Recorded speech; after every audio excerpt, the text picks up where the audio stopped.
네, 안녕하세요. 국어 의문론 6주 1차 시 영상 강의를 시작하도록 하겠습니다. 이번 주부터는 이제 교재들을 다들 구입을 한 것 같고, 한 2명 정도가 교재가 있는데 강의 자료랑 선생님이 교재랑 왔다 갔다 하니까 좀 혼란스럽다라고 하는 그런 쪽지를 받았어요. 그래서 일단은 그 강의 자료로 올려놓는 것은 요약된 것으로 참고를 하도록 하고, 오늘부터는 교재를 중심으로, 그러니까 아마 뭐 여기 봐라 저기 봐라 하니까 혼란스러운 것 같습니다. 실제로 가장 좋은 방법은 이제 녹화 강의보다는 이제 대면을 하거나 아니면은 이제 그 줌 강의를 해서 이제 그 문서 공유를 하는 경우가 제일 편할 것 같기는 한데, 우리가 강의의 처음 시작에서 이제 이 어떤 강의의 스타일을 여러분들한테 공지한 바가 있어서 아마 좀 그러니까 뭐 이게 좋은 사람도 있고 조금 불편한 사람도 있고 또 그런 면이 있는 것 같아요. 실제로 선생님은 훨씬 불편합니다. 훨씬 불편한 면이 없지 않아 있는데요. 자, 그래서 뭐 오늘부터는 이제 혼란스럽지 않게, 혹여 아직까지도 교재가 좀 준비되지 않은 친구들은 이제 다행히 예전과는 달리 녹화 영상이 지금 학기 말까지 오픈하도록 되어 있으니 나중에 좀 더 보완을 하는 그런 쪽으로 하도록 하죠. 이제 오늘 그 중간고사 날짜를 올려놨거든요. 이제 그 8주 차에 8주 그 기간 안에 4월 20일에서 26일 사이에 해당하는 그 21일 목요일 그 이제 시간에 12시부터 1시 15분 사이에 올려놨기 때문에 구체적으로 시험의 스타일이나 이런 것들은 이제 여러분들한테 시험 전에 진도 이제 전체적으로 나가는 거 보고 여러분들 뭐 그 기본적인 안내를 다시 또 상세히 하도록 하겠습니다. 자, 오늘은 교재 92쪽입니다. 교재 92쪽이고요. 이제 음소 설정, 지난 시간에 이제 음소 설정을 하는 방법 중에서 외적 접근 방법에 대해서 배웠어요. 그래서 외적 접근 방법에는 크게 3가지가 있었죠. 최소 대립상과, 2번째 상보적 분포, 그리고 3번째는 음성적 유사성까지. 그래서 어떤 그 외적인 조건에 따라서 음소를 설정하는 그런 그 기준에 대해서 이제 여러분들이 배웠고, 중고등학교 때 조금 그 심화학습 같은 경우로 여러분들이 신경을 썼던 친구들이라면 최소 대립상 정도는 기억을 아마 할 수 있었을 것 같아요. 오늘 하는 얘기는 이제 92쪽에 5.2.2 내적 접근 방법이라고 하는 것은, 이제 선생님이 수업 중에도 간간히 이야기했지만 사실은 우리가 일반적으로 분절성, 이제 언어음을 대상으로 분석을 한다라고 했을 때, 세그멘테이션, 분절을 한다고 했을 때 최소 단위를 우리가 인지할 수 있는 인식의 최소 단위, 그러니까 음성 말고요. 음성은 물리적인 실제니까 인식의 실제 단위를 이제 보통 음소로 보았어요. 음소로 보았는데, 이때 이 음소를 말하자면 음성이 아니라 음성과 같은 개념으로 보는 것이 아니라 이 음소가 구현되는데 동시적으로 구현되는 어떤 속성들, 프로퍼티 같은 게 있다는 거죠. 간단히 말하면 뭐 이런 것들이에요. 자, 예를 들면 한 예를 들어봅시다. 뭐 김경아라고 하는 음소가 있다고 할게요. 자, 내가 음소예요.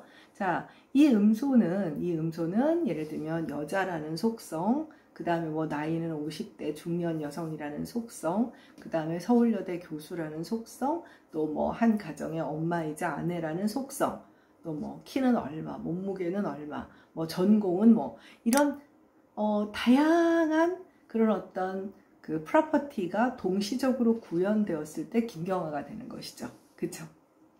같은 이름을 가진 사람이다 하더라도 그 속성이 다르면 다른 존재가 되는 것처럼, 그러니까 결과적으로 음소라고 하는 것도 우리가 알고 있는 뭐 예를 들면 영국의 폐쇄음이라고 하는, 근데 그게 이제 음소 문자로 기억으로 이제 우리가 표기를 하게 되니까, 자, 이런 음소도 마치 지금 김경아라고 하는 한 사람의 어떤 그 김경아를 구현한 동시적으로 가지고 있는 어떤 속성처럼 음소도 마찬가지라는 거예요. 음소, 우리가 앞에서 배웠던 음성적 속성을 생각할 수 있어요. 자, 예를 들면 평음의 영국의 폐쇄음이다. 그러면 이 소리들은 유기성과 경음성은 갖고 있지 않겠죠. 또 유성성도 갖고 있지 않겠죠. 반면에 자음성을 가지고 있고 공명성은 없고, 또 영국의 폐쇄음이고 평음이니까 비음성은 없고, 이러한 속성들이 모두 동시적으로 구현되었을 때 하나의 음소가 되는 거예요. 그러니까 음성의 차이하고도 조금 미묘하게 다르죠.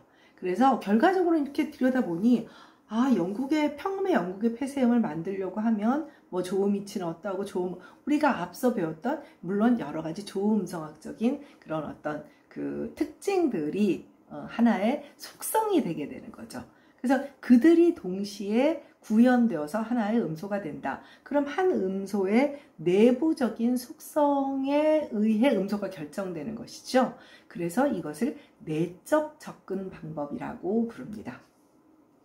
그래서 92쪽의 하단을 보면 내적 접근 방법에서는 음소를 동시적으로 일어나는 변별적 자질의 묶음. 자, 변별적이라는 말이 이제 좀 한국식 한자어는 아니지만 결과적으로는 아까 예를 들면 키가 몇이고 뭐 서울여대 국문과 교수고 뭐 어쩌고 저쩌고 했던 김경아라고 하는 음소를 다른 어떤 음소와 구별짓는, 변별하는 그런 속성들이 있었죠. 그 속성들이 한꺼번에 동시적으로 구현돼서 김경아가 만들어지는 거란 말이에요. 그래서 그러한 속성들의 묶음인 거예요. 그래서 음소를 동시적으로 일어나는 변별적 자질의 묶음이다. 그러니까 동시적으로 실현되는, 동시적으로 뭐 구현되는 그런 변별적 자질의 묶음으로 정의를 하게 되죠. 하나의 변별적 자질만으로 하나의 음소가 만들어지는 것은 아니니까요. 그래서 bundle of distinctive features. 네. 하나의 언어음에는 동시에 실현되는 변별적 자질들이 포함되어 있고, 한 음소에 속하는 음성들은 동일한 변별적 자질을 공통적으로 가졌다고 보는 거예요. 네. 그래서 이 접근 방법은 음소를 그 다음 페이지입니다. 93쪽으로 넘어갔습니다. 그 음소를 내재적인 특성에 의해 정의하는 것으로 앞서 살펴본 뭐 분포라든지 뭐 대립이라든지 뭐 음성적 유서성은 이제 외적인 것이죠. 그럼 외적 접근 방법과 차이가 나고, 동시에 외적 접근 방법이 지닌 문제점들, 그 한계를 극복할 수 있다고 봤어요. 그래서 그 최소 대립상, 상보적 분포, 음성적 유사성이라는 여러 가지 기준이 필요하다는 점에서 음소 설정의 방법으로는 그러니까 각각만으로, 최소 대립상만으로는 완전하지 못하고, 사실 상보적 분포만으로는 완전하지 못하고, 그 두 개만으로도 완전하지 못하니까 우리가 음성적 유사성까지 끌어들였잖아요. 그렇기 때문에 변별적 자질이라는 기준 하나만으로 음소를 설정할 수 있다는 점에서 내적 접근 방법은 좀 더 안정적인 것이다 라고 이제 판단을 한 거죠. 물론 당연히 그럴 수밖에 없는 것은요, 외적 접근 방법은 초기 구조주의에서 다 비롯된 개념이고, 이제 이 변별적 자질이라고 하는 것은 좀 더 시간이 지난 이후에 이제 그 등장한 새로운 그런 이론적 개념이기 때문에 당연히 좀 더 이론적으로 타당할 가능성이 큰 것이죠. 자, 그렇다면 어떤 속성을 갖고 있는 것이냐? 자, 여기 예를 들어놨습니다. 우리가 앞에서 이제 최소 대립상, 물과 불이라는 두 개의 그 단어를 보도록 하죠. 당연히 최소 대립상입니다. 그쵸? 최소 대립상인데, 이 둘을 변별하게 하는 것에는 여러분들은 사실은 이미 음성학적 특성을 갖고 배웠기 때문에 알고 있어요. 딱 눈에 떠오르는 건 뭐예요?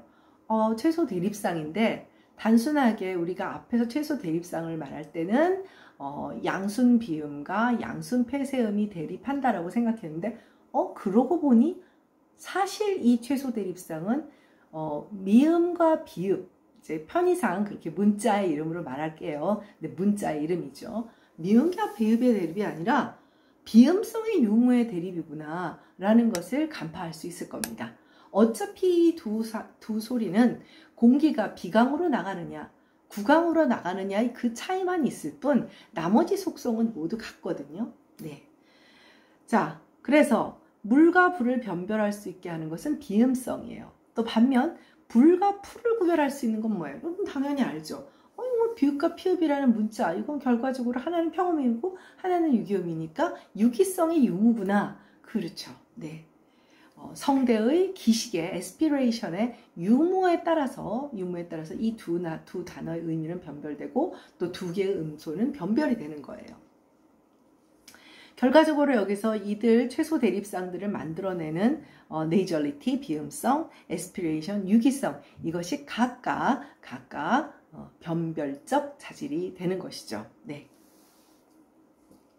결론적으로 한국어의 음소, 양순 폐쇄음, 평음의 양순 폐쇄음은 평음의 치조 폐쇄음, 평음의 영국의 폐쇄음에 대해서 양순성이라는 조음이치상의 자질, 그리고 유기의 양순 폐쇄음에 대해서는 유기성이라는 자질을, 또 비음의 양순 폐쇄음에 대해서는 비음성이 없다는 자질을, 없는 것도 자질이에요. 마이너스 속성을 갖는 것도, 또 경음의 양순 폐쇄음에 대해서는 경음성이 없다는 자질을, 자, 있는 자질, 없는 자질, 이것도 이제 나중에 가면 플러스와 마이너스라는 양가적인 개념을 또 설명하게 됩니다. 또 시옷에 대해서는 폐쇄성이라는 자질을 갖고 있다. 그러니까 마찰음은 폐쇄되지 않으니까 마이너스 폐쇄성이고, 폐쇄음은 당연히 플러스 폐쇄성이겠죠. 결과적으로 지금 이 5가지 자질이, 그러니까 양순성, 그러니까 플러스 양순성, 양순성이 있는 걸 플러스 양순성이라 하고요. 유기성이 없는 것은 마이너스 유기성, 비음성이 없는 것은 마이너스 비음성, 경음성이 없는 것은 마이너스 경음성, 폐쇄성을 가지고 있는 것은 플러스 폐쇄성. 이렇게 이들 자질의 동시적인 실현의 묶음, 네, 동시적 묶음이 한국어의 평음의 양순 폐쇄음이라는 하나의 음소의 어떤 속성을 결정하게 된다는 것이죠. 그래서 결론적으로 보면 한 음소보다 더 작은 단위가 변별적 자질이 되는 거죠. 한 음소보다 더 작은 단위가. 그래서 이제 이거는 조금 다른 얘기입니다만은 문자론 학자들이 이제 우리가 문자의 발달 단계라고 하는 게 있어요. 여러분들 표의 문자가 더 발달했을까요? 표음 문자가 발달했을까요? 당연히 표음 문자가 발달했다는 걸 알고 있잖아요. 그래서 표의 문자에서 표음 문자로 발달을 하고, 표음 문자에는 또 음절 문자와 음소 문자가 있어요. 그 둘 중에는 당연히 음소 문자가 더 발달한 거겠죠. 음절을 더 나눌 수 있어요. 그러니까 좀 더 분절을 할 수 있는 것이 더 발달을 하는 거예요. 인간의 인식 능력이 더 고차원해진다는 뜻이니까요. 그러니까 당연히 한글은 음소 문자죠. 한글은 음소 문자인데 외국의 학자들이 이제 제프리 샘슨 같은 서구의 유명한 학자들이, 문자론 학자들이 한글은 단순 음소 문자가 아니다, 자질 문자다라고 이야기를 합니다. 왜 자질 문자냐? 여러분들 그 한글의 자질의 속성을 나타내는 것이 가획의 원리예요. 자, 니은이라고 하는 이것은 치조 비음이죠. 획을 하나 가하니까 치조 폐쇄음이 돼요. 폐쇄성이라는 자질이 가해지고요. 획을 더 하나 가하니까 유기음의 티읕이 되죠. 그러면 유기성을 가하게 되는 거예요. 획을 하나 가하는데 그 획 하나가 변별적 자질을 나타내게 되죠. 그러니까 이제 서구의 학자들은 무릎을 친 거죠. 이건 국뽕 아니에요. 이건 국뽕 아니고 네, 서구 사대주의에 근거해서도 서구의 학자들이 이미 이제 결론을 내린 것인데, 그래서 자질 문자다. 그러니까 이것은 feature 시스템을 가지고 있는 그런 문자다라고 이렇게 분류 체계를 만들어 놓기도 했는데, 한국의 이제 학자들은 오히려 뭐 이거 음소 문자지, 굳이 feature 시스템을 가지치기 할 필요는 없다. 문자의 체계에서 오히려 한국 학자들이 쿨하게 보고 있어요.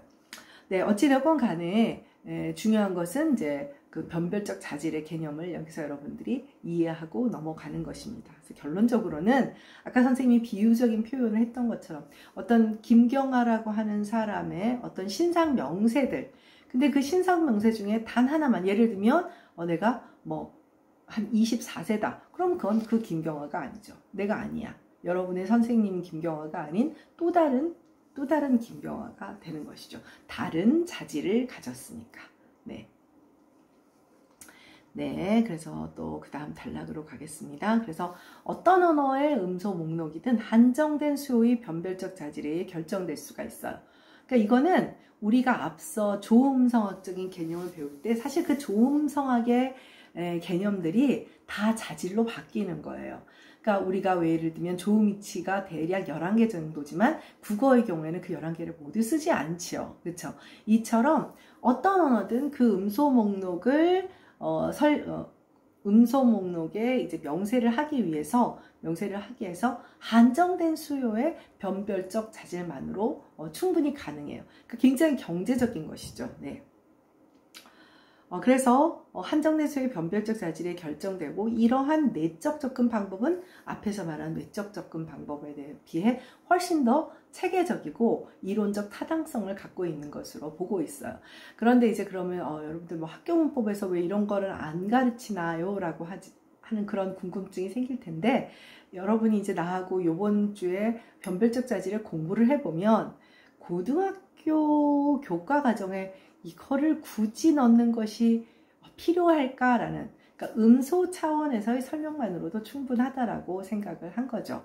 그러니까 좀 더 이 변별적 자질을 설명을 하기 위해서는 음성학적 개념도 좀 더 설명을 해야 되고, 또 음소와 변별적 자질의 단위상의 개념 차이도 설명을 해야 되고, 그 개념을 설명하려고 하면 배경이 되는 뭐 구조주의, 생성주의, 다양한 어떤 그 이론에 대한 설명까지 뒤따라야 되니까 사실 학교문법에서 변별적 자질을 구체적으로 설명할 필요는 없는 것 같아요. 교과서에 따라서는 간략하게 심화학습에서 얘기하고 있는 경우가 있기는 합니다.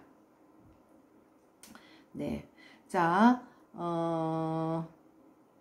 그래서 여러 가지 측면에서 어떤 정민이 이제 우월하냐라는 것을 이제 몇 가지 전무에서 이제 정리를 해놨는데, 94쪽까지 가보면 크게 세 가지 점에서 변별적 자질이 어떤 그런 음소를 설정하는 기준으로서 우월하다라는 설명을 하고 있습니다. 첫째, 변별적 자질이란 음소라는 단위를 다시 분석한 것인 만큼 변별적 자질의 수가 음소의 수보다 적어요. 더 적으니까 우리가 일반적으로 생각할 때 더 적은 수로 좀 더 설명력을 갖는다면 이론적 우위에 있다라고 볼 수가 있죠. 네.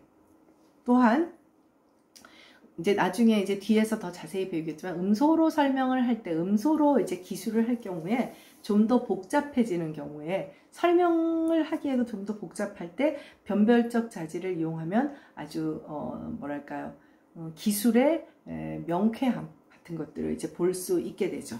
두 번째, 음성적 유사성. 우리가 앞에서 음성적 유사성을 이야기할 때 좀 애매모호하다, 모호하고 분명하지 않다라는 얘기를 했는데, 이 음성적 유사성이라는 이 주관성을 좀 더 극복할 수 있죠. 어떤 점에서 유사하냐라는 것이죠. 어떤 점에서 유사하고 어떤 점에서 유사하지 않느냐. 예를 들면 프트크는 유기성을 가지고 있다는 점에서 유사하다.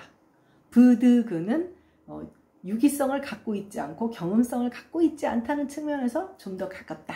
이런 식으로 음성적 유사성을 객관적 기준을 가지고 설명을 할 수 있게 된다는 거죠. 마지막 세 번째, 이런 음소에 대한 그 변별적 자질에 근거한 인식은 본질적인 이해를 가능하게 해준다는 거예요.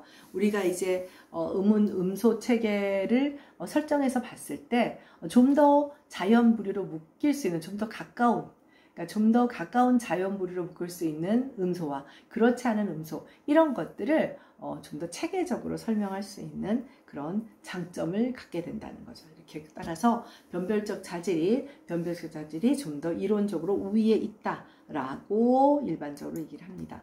그런데 아직은 이제 의문론 교재들에서 변별적 자질을 이제 설명을 하고는 있어요. 이제 개론서들에서는 여전히 이제 한 챕터로서 설명을 하고 있고, 사실 선생님은 조금 이 부분을 좀 더 물론 그렇다고 아주 전문적인 차원까지는 가지 않았지만 설명을 하고 있는데, 어떤 책에서는 굉장히 간략하게, 특히 이제 뭐 교직 수험서라든지 이런 책들을 보면 좀 간략하게 설명을 하고 있어요. 그러니까 이 변별적 자질 얘기가 거의 2000년대 한 중반까지 좀, 특히 90년대 굉장히 이제 다양한 얘기가 나오다가 좀 이렇게 뒤로 이제 뭐랄까요, 핫한 주제가 되지가 않았어요. 이거는 특히 이제 미국의 어떤 언어학적인 그런 이론적인 배경, 이제 그것과 좀 상관이 있어요. 그러니까 변별적 자질이라고 하는 것은 뭐 요거는 편하게 들어요. 규칙을 만들고, 그다음 그 이제 기저형과, 이건 아직 안 배운 얘기예요. 기저형이 있고 표면형이 있고 기저와 표면 사이에 음운 규칙이 있고, 그리고 음운 규칙을 변별적 자질로 기술하는 소위 변형 생성주의에 근거한 그런 개념인데, 2000년대 중반이요. 물론 그 이전에도 있었지만 그 이제 미국의 의문론적인 연구들이 이제 옵티멀리티라고 해서 규칙을 가지고 얘기를 하는 것이 아니라 표면형을 통해서 어느 것이 좀 더 적합성을 갖고 있느냐라는 제약을 통해서 좀, 그러니까 말하자면 기술의 방식이 바뀌게 되었어요. 선생님이 이제 좀 쉽게 얘기하려고 하니까 좀 그러는데, 그러니까 기술의 방식이 바뀌게 됐어, 간단히 말하면. 그러다 보면서 변별적 자질에 대한 어떤 이론적인, 소위 말해서 학술 논문들이 좀 많이 나오지 않게 되었다는 것이죠. 그러니까 의문론 기술에서 사용하지 않는 것은 아니지만 90년대나 2000년대 초반까지 이러한 자질, 뭐 어떠한 자질들에 대해서 더 어떤 것이 한국어 의문론을 설명하는 데 더 타당한가 하는 데에 대한 치열한 논의들이 좀 거의 보이지 않게 되었어요. 그러면서 전체적으로 음소 단위의 그냥 기술로서 의문 현상들을 설명하는 경우가 더 많아진 것은 사실입니다. 또 아마 이제 그것만으로도 여러 가지 의문 현상들을 설명하는 데는 충분하다라고 할 수 있는 면도 없지 않아 있고, 그렇다고 해서 변별적 자질이 없어진 것은 아니에요. 그 의문 현상을 설명하는데 적절한 자질적 개념으로는 사용되나, 단 그 변별적 자질의 체계에 어떤 그런 좀 더 새로운 고찰이나 접근 방법에 대한 논의가 잘 보이지 않게 되었다는 이야기입니다. 방법론적 도구로는 여전히 유용하게 사용되고 있어요. 예를 들면 비음화를 설명한다 그러면 당연히 비음성이라는 자질이 필요하거든요. 네, 뭐 요거는 뭐 여러분들 중에 이제 국어학을 공부하고 그 중에 의문론을 공부할 친구들의 경우에는 상관이 있지만, 대개의 경우는 뭐 이 부분은 크게 고민할 거는 없고요. 교과서에서도 선생님이 구체적으로 설명한 부분은 아니니까 그냥 최근에는 이론적인 그런 학술 논문들로는 아주 활발한 그 주제는 아니구나, 없는 건 아니지만 그 정도로만 이해하면 될 것 같습니다. 네, 그 다음에 구체적으로 변별적 자질의 개념으로 넘어가도록 하겠습니다. 이거는 방금 이야기했던 그 개념을 조금 더 도식적으로 좀 쉽게 설명을 한 거예요.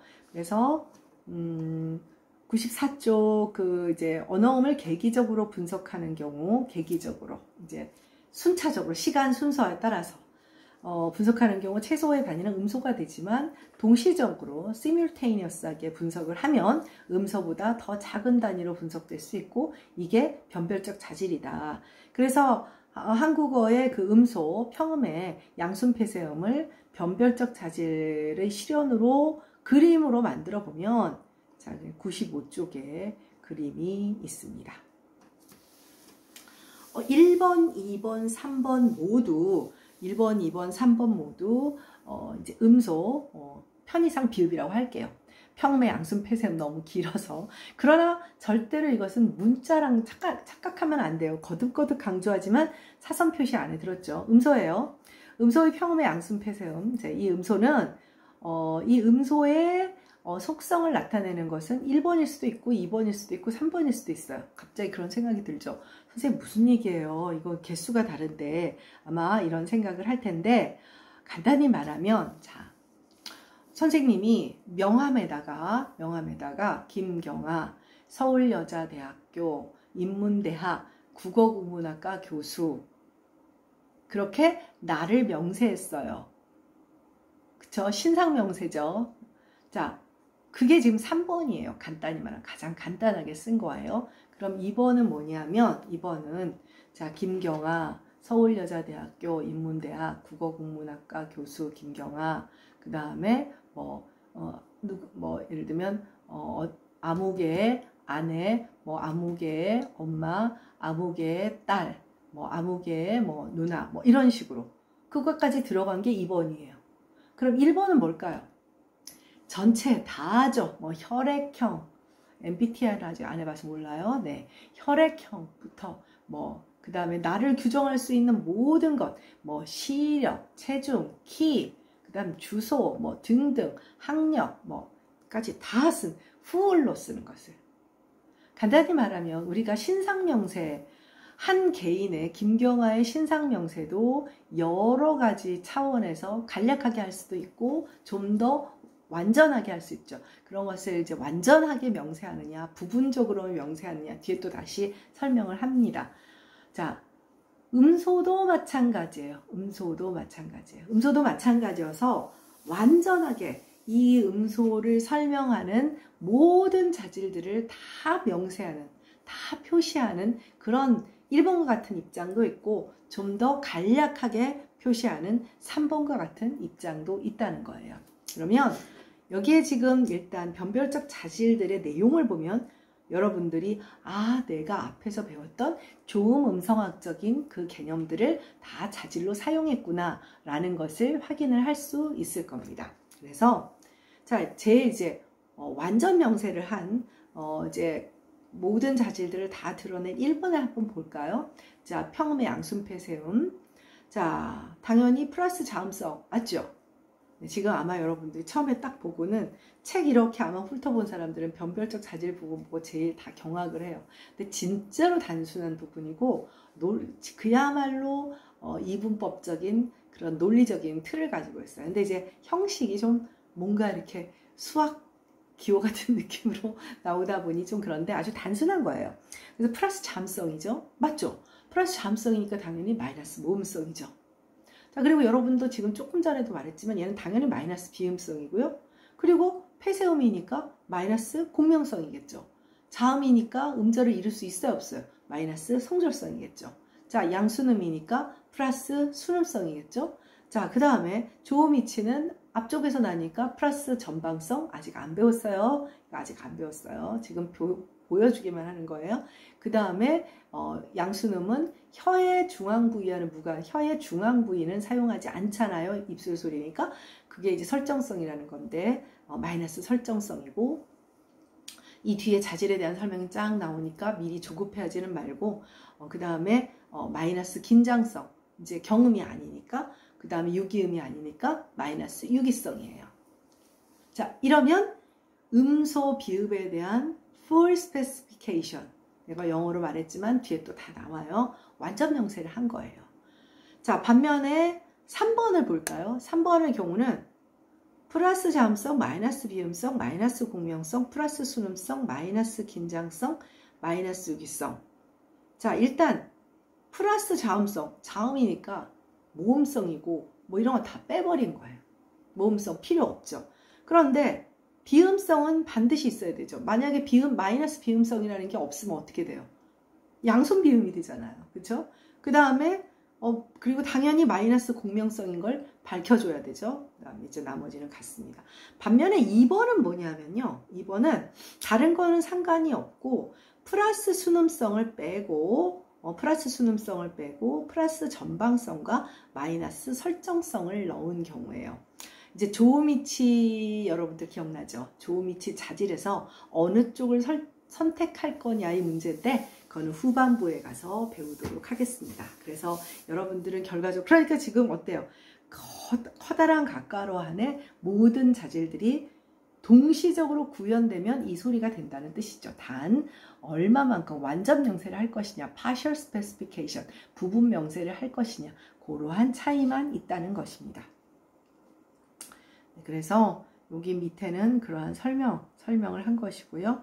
여기 전체적으로 이 자질들은 우리가 향후 배우게 될 변별적 자질들은 모두 좋은 음성학적인 개념에 근거한 자질들이에요. 그런데 일부 한국어 의문론에서도 음양음성학적인 자질, 청강음성학적인 자질은 거의 쓰는 일이 없고요. 음양음성학적인 자질은 한국어 의문론뿐 아니라 다른 그 개별 의문론에서도 그런데 한국어 의문론에서는 공명성 음양자질이었잖아요. 공명성을 사용하고 뒤에 가면 뭐 칠찰성이라든지 그런 일부 몇 가지 자질들을 사용하기도 합니다. 네, 그래서 여기까지 설명을 하고 95페이지 하단에 있는 변별적 자질의 등장과 전개는 2차 시에 만나도록 하겠습니다. 수고했습니다.